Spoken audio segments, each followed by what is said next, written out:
Енді бұл жерде мәселенің екі жақтары бар да.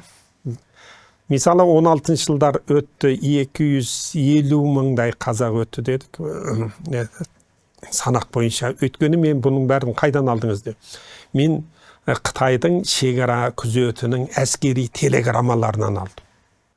Жаңағы ол кездегі жағдай бойынша 250 мың деген көп жансан ғой? Әрине көп жансан. Жалпы 300 мыңдай өткен. Енді оның ішінде ұйғырлар да бар, біраз қырғыздар да бар. Басқа дүнгандар да бар.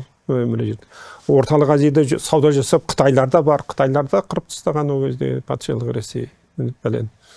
Неменесіне қалған жоқ. Енді жалпалы айтқанда сондай үлкен ұғым.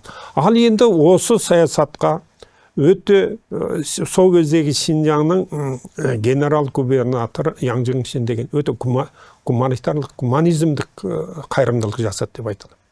Біріншіден шекараны өтті деп, шекара бұзды деп оларға оқ атқан жоқ.